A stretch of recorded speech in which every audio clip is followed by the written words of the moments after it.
Today we get to know the most Durban band.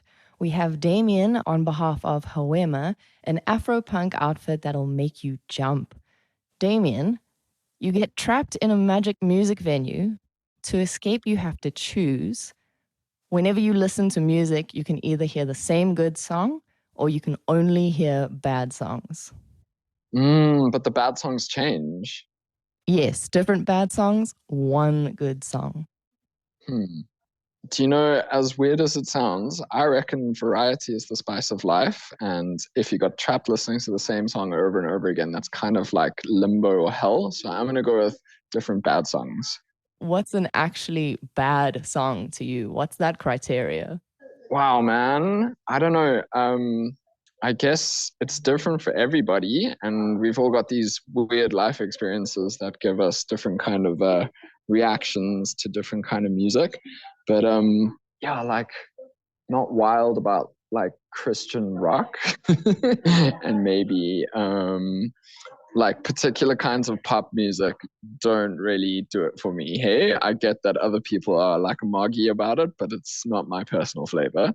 So yeah, it would be a tough time listening to a variety of different pop songs, but you'd find your groove eventually, I guess. Hey. It's definitely not tough to listen to Hawema. I've been absolutely enjoying your EP and your standout single. As I understand it, Hawema has gone through a reinvention, adding members, developing music and the aesthetic. How did you get to the version of Hawema we know today? Okay, so we started out in kind of COVID-y times, or maybe just pre-COVID. And our initial drummer was Cam Lofstrand from Black Math and a million other bands that are all fucking amazing. And then I think people are getting more familiar with Brandon Shem, who is of the Sons of Shem and a bunch of other bands as well. He was in, yeah, like I think they're called Fate now. But yeah, so Brandon was our bass player and Thoughts has been our ever consistent vocalist. And then I think eventually Cam left for Cape Town. I've got like a really good friend, Tyler, who's also a bass player, and we kind of always wanted to be, well, we'd been in common creatives together, but we love playing music. So Brandon moved on because he's got a bunch of other projects, and then Tyler came on board, and we got old school Omelo, who is a fucking phenomenal drummer and general music producer and vocalist. So he came on as our drums.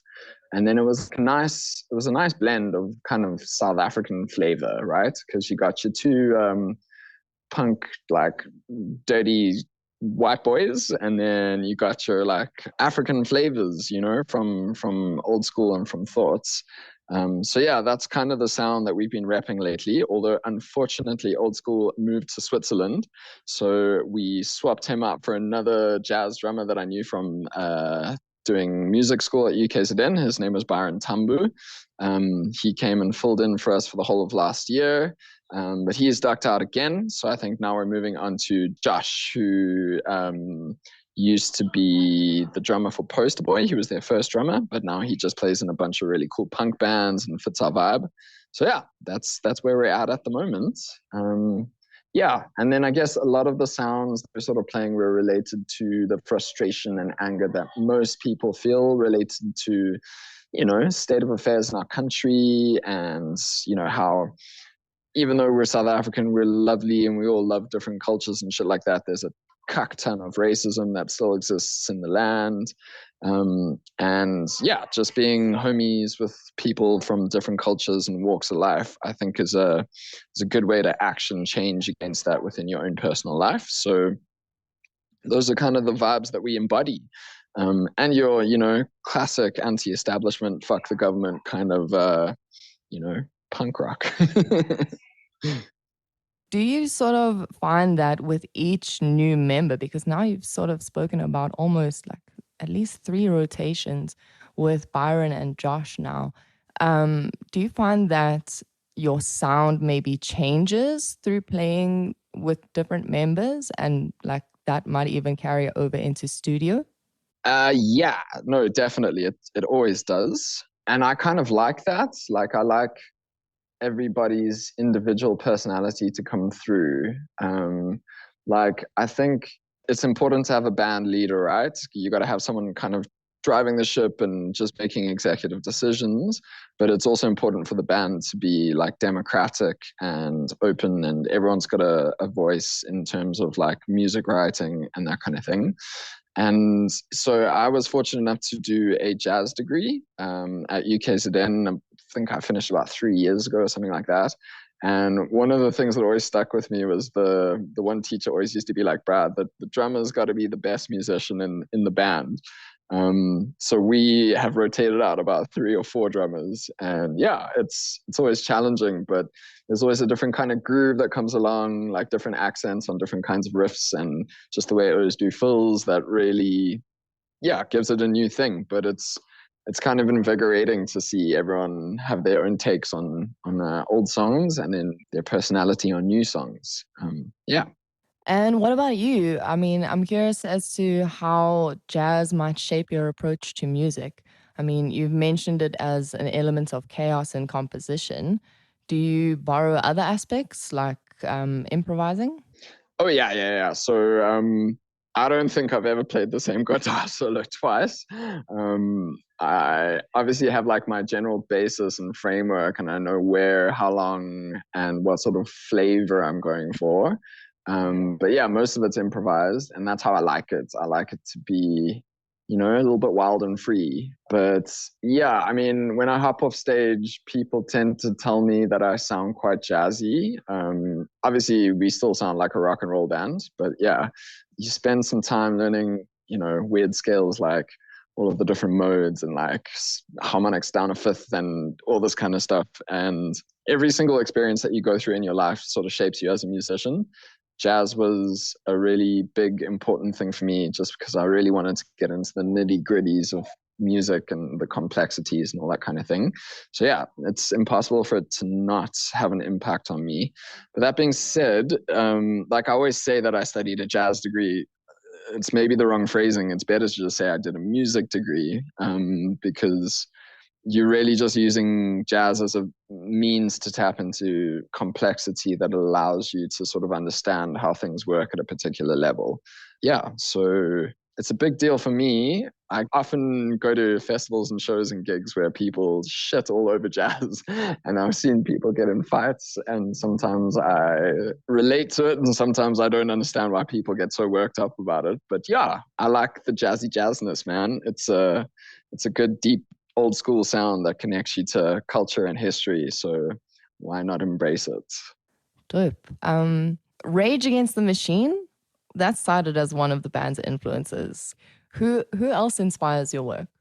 Okay, so this is a bit of an interesting one. I honestly wasn't that. I mean, I love Rage Against the Machine, right? But I never used to listen to them as much as other bands.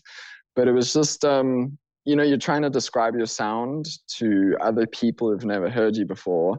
And the easiest way to do it is just to relate it to a band that you think sounds similar.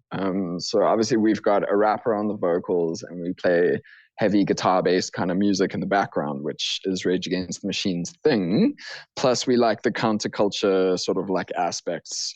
So it was just an easy kind of like sell. People already know that band, they're super huge. So if you use that, they'll very quickly understand what sort of sound you have. But yeah, I mean, fucking the Beastie Boys, our bass player Tyler is into the gnarliest like black metal and fucking noisecore and hardcore. Yeah, and then it's all over the show, man, which I think is the beauty of it. Like Thoughts is obviously nuts about rap and hip hop and that kind of thing. So I think he often speaks about Stogie T, who was originally Dumi from Dumi and the Volume. Yeah, just South African legends. So that guy's definitely a big influence for our vocalist. Yeah, Tyler loves a band called The Armed. Super, super gnarly. They call it ultra pop or something like that. But it's cool, noisy, interesting stuff. And then, yeah, our drummers have always been different. Like Old School himself he's mad about kind of like neo soul and that super silky R&B kind of flavor. And he also likes to like fucking, bash the shit out of the drum set. So I guess we're all over the show, man. Like have described myself in the past as a bit of a musical slut. Like I don't mind what it is as long as it's made with a particular kind of perspective that I can, I can hear the integrity and the kind of like artistic value in it. Then I don't really care about genre. I just care about the sound, you know? So I guess we get influences from all over the show, but we love South Africa. We love and that was the thing we were trying to get with our band. It's just a full-on homegrown sound. Like we want people to come to our shows and be like, oh my fuck, you all sound like you are from South Africa. You're not trying to be, like the OCs or American bands or like European bands. Like you sound like, and which is weird because I know we've just listed off a whole bunch of Americans as influences, but yeah, the real thing we were trying to get at was just like a proper homegrown South African rock and roll sound. And I think we did a pretty good job, if I'm being honest, and hopefully not too arrogant. Yeah. Not too arrogant at all.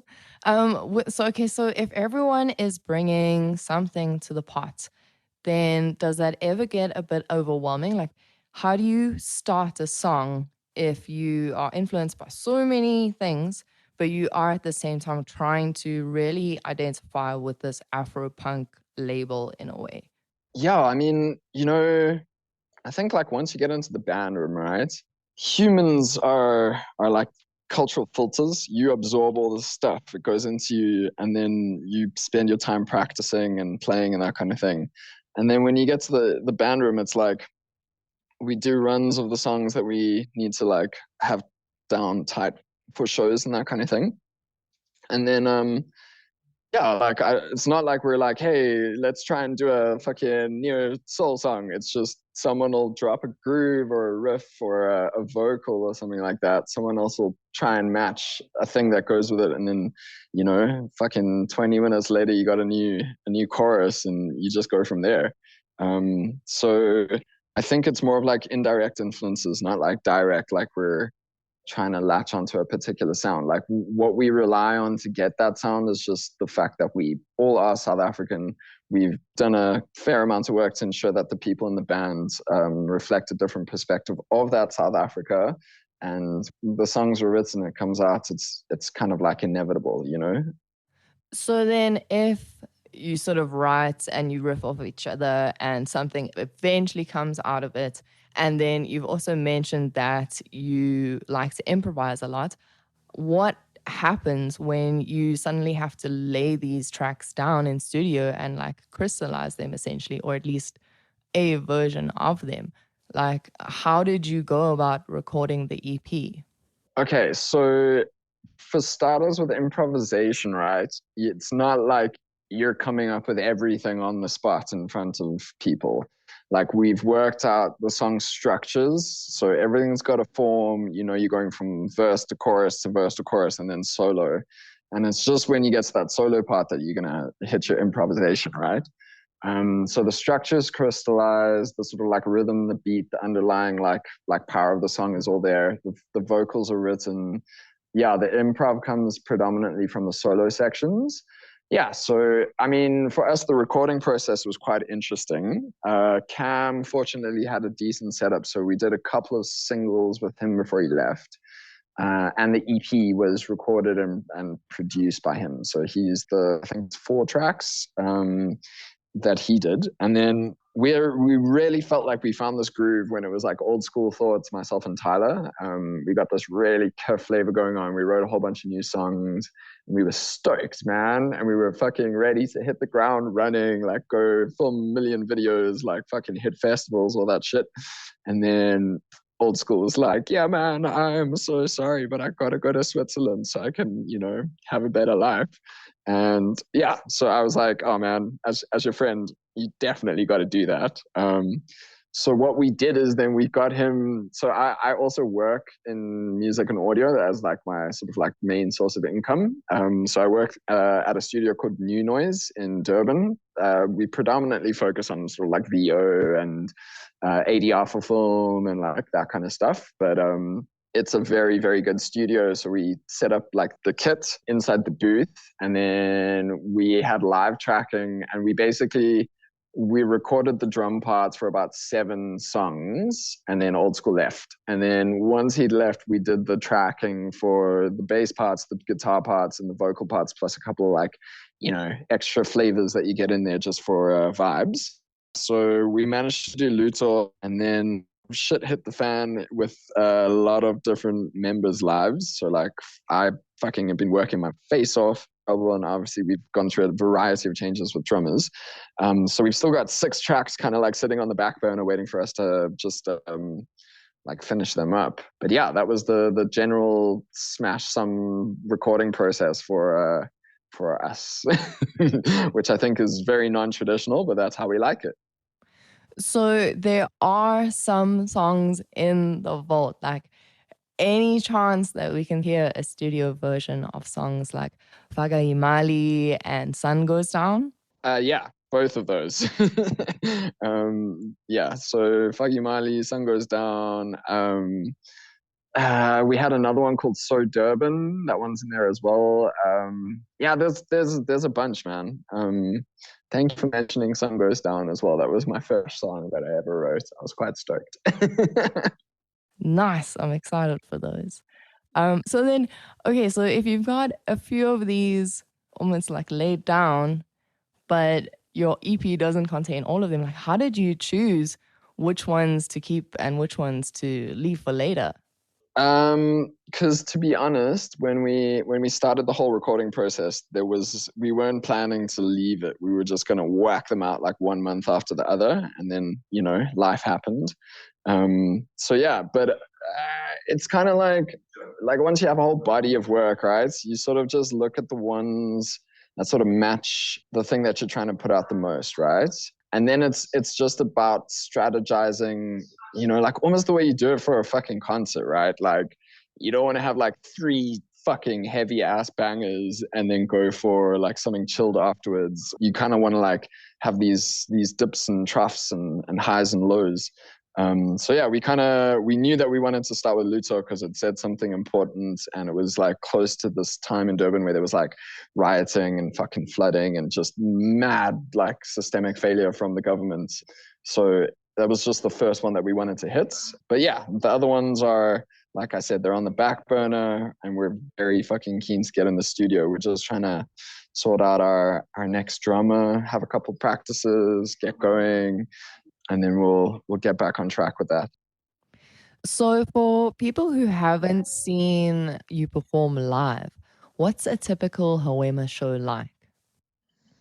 I mean, we like to keep it fucking like messy and like chaotic. Like, okay, hang on. So let me just preface that with we like the songs to be fucking tight, but then yeah, bro, then we like a little bit of chaos. We like energy, like people must leave feeling like they've experienced something vivid and like I don't know, electric. Like it's got to have like power and like like a little bit of homegrown fucking passion, man. Like yeah, like there's really South African flavors in there that everyone who's from our country will relate to. So yeah, we just try to fucking, I don't know. We've had our moments, hey, like there was a fest we played. I think it was called Giba Fest, but yeah, there's a couple of YouTube videos of us strolling on stage if you need to get a sense of it. But yeah, thoughts will fucking like jump into the crowd. I fucking yeah, I'm just trying to whack my solos and get these gnarly riffs through. Tyler literally has got a lion's roar for a scream. So yeah, man, like energy, vibes, just general fucking rock and roll bullshit, One thing I'm really curious about is when you perform Wabalega, there's a crowd chant involved where you have to get people to sing with you for most of the song.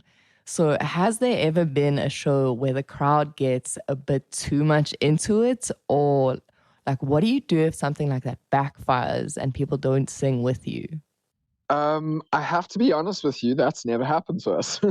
Okay, so for one, I don't think that there is a point at which there's too much crowd interaction. Like I'm like fucking Yeah, I don't know. So Tyler and I, we both grew up in the Durban hardcore scene, like I don't know, fucking 2000s or some bullshit like that.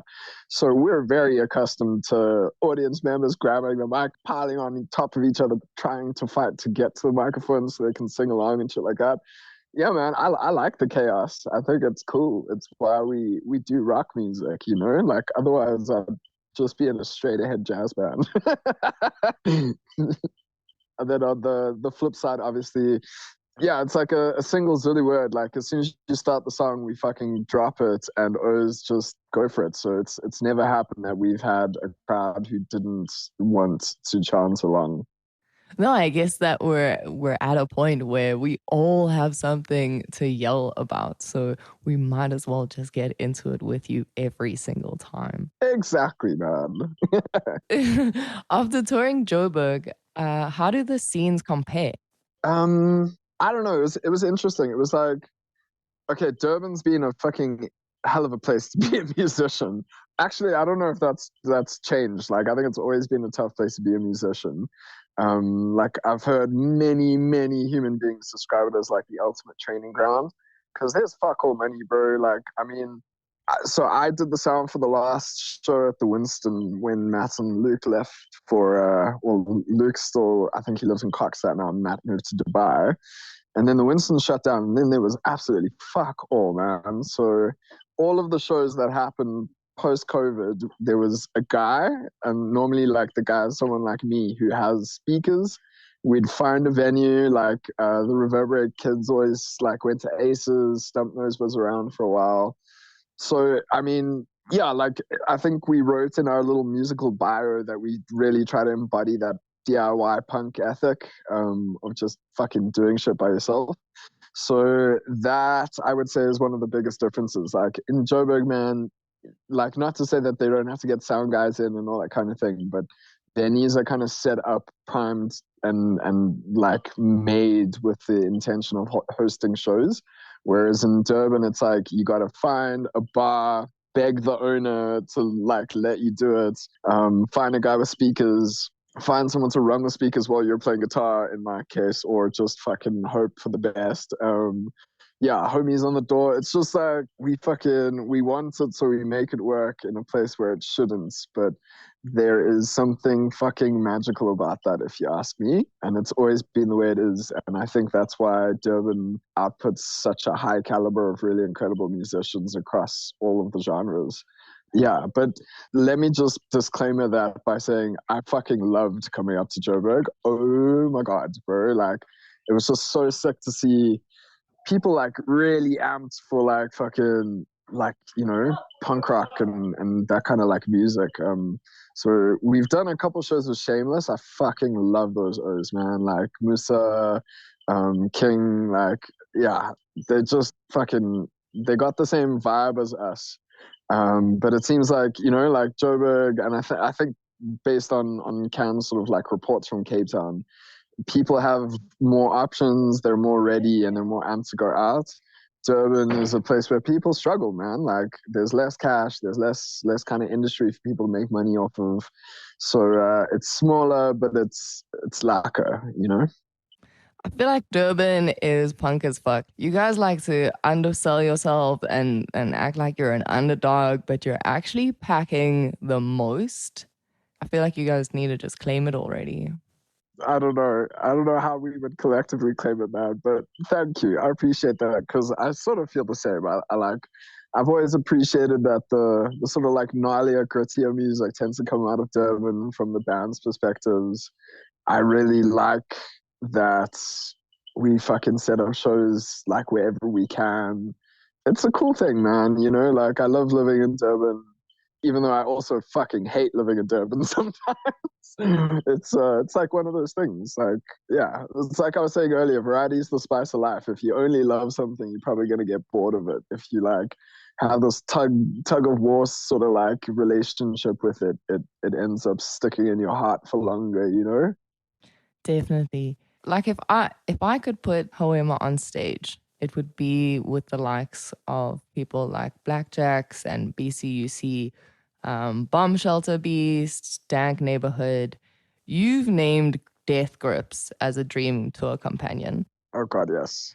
So help me make this lineup make sense. How do we get from Hawema to Death Grips? Like, who else is performing? That's so good. I mean, I like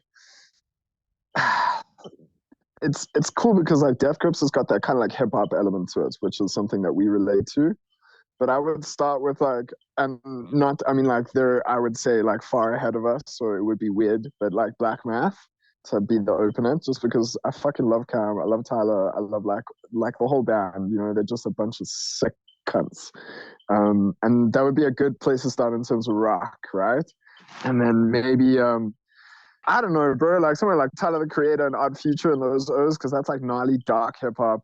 Then we'd probably go on before them, then like Odd Future, and then like Death Grips to fucking finish. I don't know. We're talking dreams here, right? So we might as well go big. Like, yeah, Tyler the Creator. That's the vibe. Black Math, Hawema, Tyler the Creator, Odd Future, and then Death Grips. I'm buying the ticket. Thank you very much. Yeah, and then fucking chuck in some BCUC, like Blackjacks, all those as well, because the more South Africans, the better, bro. We got it going on, you know? We do. Last question before we wrap up the episode. I've heard you say that Durban is the unofficial music capital. So what does Durban have to do to make it official? I mean, sponsors and funding would be fucking amazing. Hey, no, I'm kidding, man. Like, I guess it's always one of those things. Like, even if you look at the states, like, if you're from Atlanta, you're like, Atlanta music is the best, son. And if you're from New York, you're like, what the fuck? Not even a close. New York is the shit. And then if you're from like LA, that's the spot. So I think it's kind of like one of those. But there is something real special in Durban, man. Like from our jazz music, from our venues to our fucking like punk rock to like just like, you know, even the like beat maker kids, and like there's just some fucking cool shit going on here. And I like that it's unofficial.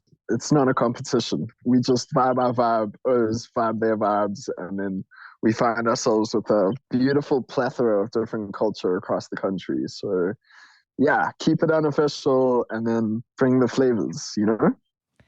Keep it unofficial, keep it complicated. I like it. Damien, which track from Hawema should we play out with? I would love you guys to have a listen to Luto, which is our sort of like latest single. It's a good solid almost year old at this point. I think we're maybe half a year old, but fuck, I'm very stoked with it, man. We've got a lyric video which we released in full on Instagram. It's I think probably the first fucking post on our page, so please go check that out. Tyler's girlfriend Mia Olafse created it for us, and it was a fucking experience.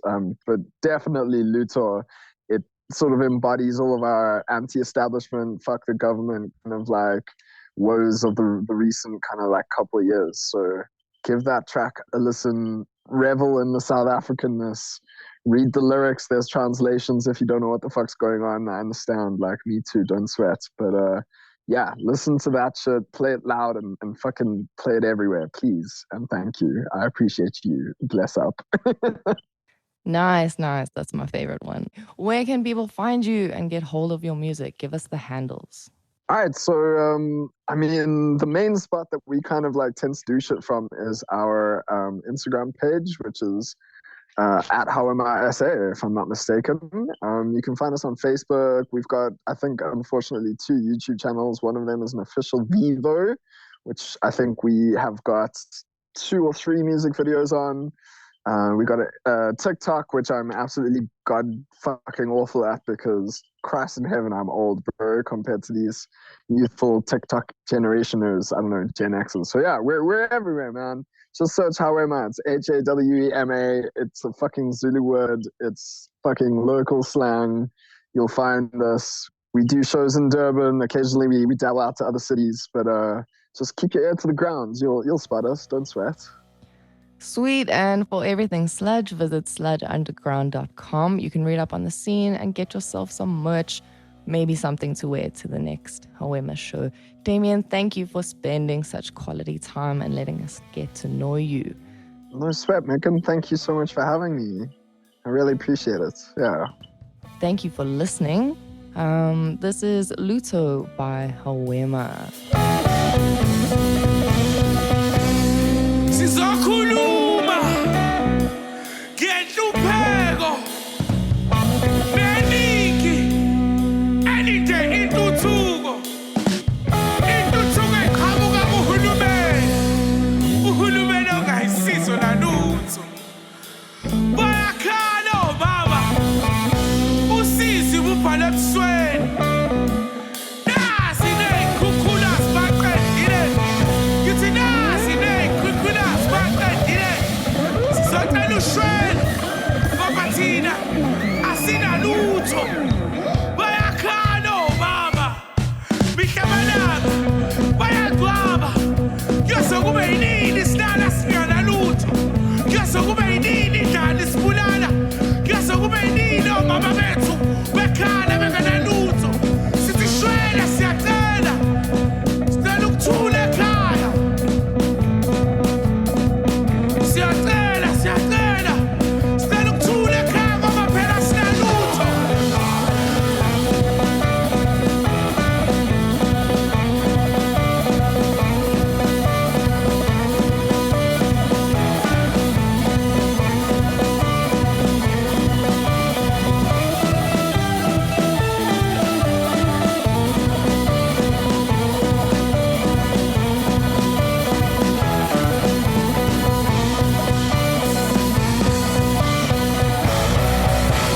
uthando nemali sayidinga hulumeni asimfuni akasizi ngalutho uthando nemali sayidinga hulumeni asimfuni akasizi ngalutho uthando nemali sayidinga hulumeni asimfuni akasizi